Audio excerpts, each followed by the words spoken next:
Stop. Probably on prison. Get your piece today. They probably all in the Hamptons bragging about they made.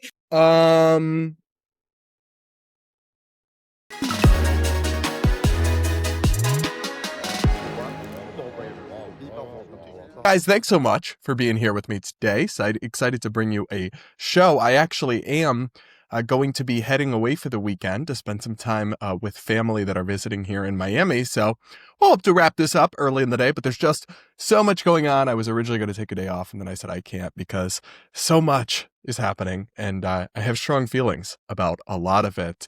Up first, we got to check in with Candace Owens, the right-wing YouTuber and self-described, this is not even me shading her, conspiracy theorist who has, of course, weaved this elaborate web of conspiracy theories about the death of Charlie Kirk, where she's suggested at different points that everybody from the military to Egypt to France is all involved in it. However, at the beginning, she was clear about a couple things. One was that she would stop her investigation if Erika Kirk, Charlie Kirk's widow, asked her to.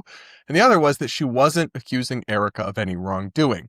She still hasn't quite openly done that, but she did just post a video essentially mocking Erika Kirk. And it's not in good taste. I think it is my take that I'll offer to y'all, but you guys will have to let me know. I'm going to show it to you so you can see for yourself, of course. We don't know, but I know.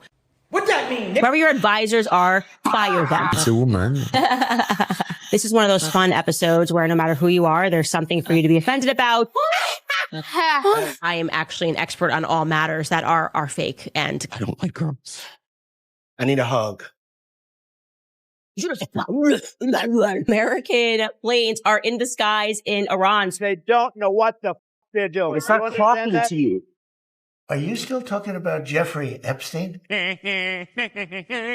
Israel and child sex predators. It's kind of a thing. There is no Candace without Charlie. So go and grab the reporters so I can smash their recorders. Say that confuses with some bullshit like the New World Order. Meanwhile, rest down, brother. We have the watch. And I'll see you in Valhalla. The podcaster Candace Owens. See, that's Stop. probably on prison. Get your piece today. They No. probably all in the Hamptons bragging about they made.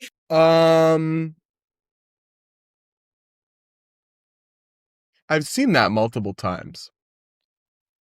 I'm still kind of taken aback by it, though. It's a really remarkable video. I mean, she definitely has an eye for a meme and a good editor, but is there not something incredibly unhinged and distasteful about taking a victory lap on how successful your 2025 was for your podcast when supposedly the whole thing that you're doing is investigating the tragic murder of your dear friend, and in your video you literally mock and like juxtapose the widow begging you to stop spreading insane conspiracies and accusing Charlie's dear friends and colleagues of wrongdoing with no evidence, and you're like, you mock it and you're like, no. Now I'm going to show you the text that she put alongside this video where she shared it on social media. First, though, guys, do make sure to subscribe to the like button. Comment with your thoughts if you're watching here on YouTube, and do consider becoming a channel member. It's the best way to support my content. Help me continue to punch left and right and just call out BS, not have to pander to the partisan YouTube algorithm. If you can, please support me at the link in the description or pinned comment. Anyway, now, here's what Candace wrote on X accompanying this video. 2025 was one hell of a year. Beyond grateful to all of you who tuned into the podcast and took us to #1 globally. Can't wait to get back on air in 2026 as I plan to break another explosive story. Oh boy, I wonder what it will be this time. Because I'm always one step ahead of my haters, who I am grateful to as well. So this just does not match with the vibe and aesthetic that Candace has claimed. She has claimed to be this sincere investigator. Of course, she isn't, because she's made a lot of mistakes and she hasn't addressed them, and I pointed some of them out on this show, but she has claimed to be this sincere investigator. And yet, when it comes down to it, she is posting like meme edits and trolling her haters. Serious investigators don't really do that kind of thing. And then she's taking a victory lap on how successful her podcast has been off the death of her friend.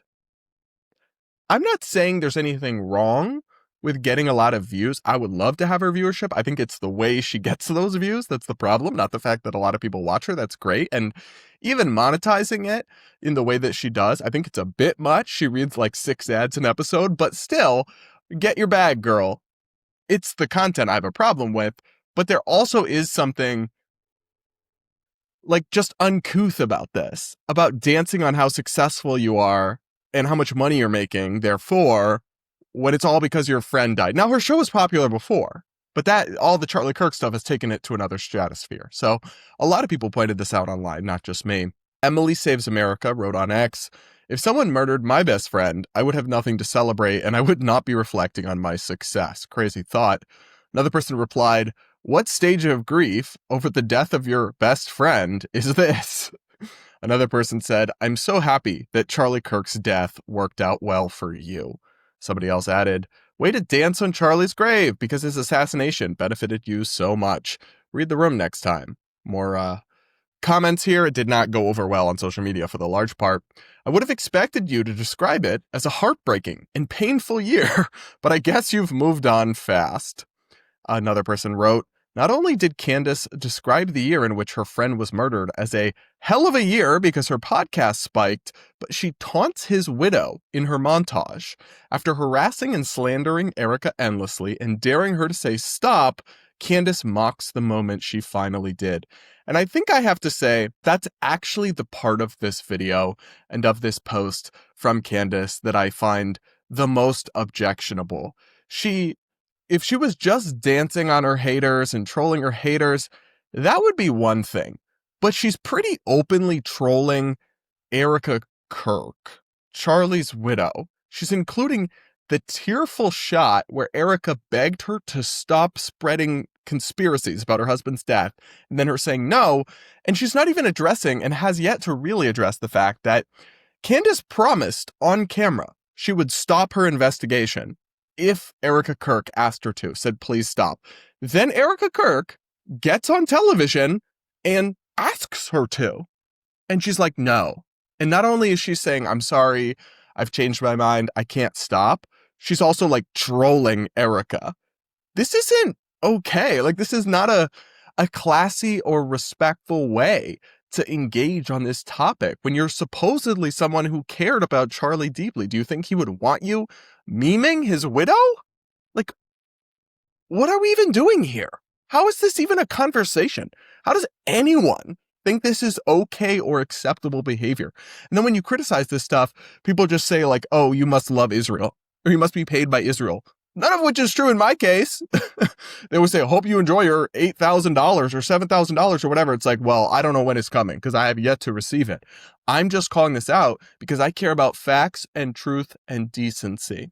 I know, radical concepts these days, not popular things, but I actually do care about those values. And that's why it bothers me to see Candace trolling about a murder conspiracy and taunting Charlie Kirk's. Hasn't she been through enough? Like, I do understand that she's behaved in some odd ways that people are allowed to observe. And there are some memes about it that I've chuckled at, what have you. But a meme on an Instagram reel is a different story than top podcasters and political commentators who are supposed to care about the Kirk family trolling her publicly and basically mocking her. And saying, ha ha ha, you thought we were going to stop? No, we're getting way too many views and way too much money from this. Sorry, not sorry. It's grotesque stuff, in my view. It really is. But I don't think it will really make a dent with Candace. I don't know what will at this point, because I think people who are still following along have either decided that they just view it as entertainment and aren't thinking about it on a journalistic or moral level. They're just thinking about, haha, this is fun to watch. What crazy thing is Candace going to say next? Or, and I get a fair number of these folks in my comment section, they're like true believers and they have gone all in on drinking the Kool-Aid. And they think Candace is like, I don't know, modern day Sherlock Holmes of our times and actually uncovering international conspiracies. I do not. I think she is an entertaining and charismatic woman who unfortunately has decided that it is morally acceptable to play fast and loose with the facts, to make extraordinary claims without any evidence, let alone extraordinary evidence, and to even taunt the widow of her supposed dear friend, Charlie Kirk. I don't know about you guys, but I find that all to be really gross, really reprehensible stuff. That's my take. Y'all have to let me know what you think in the comments below. Make sure to subscribe to the like button. Do consider becoming a channel member if you want to support my work.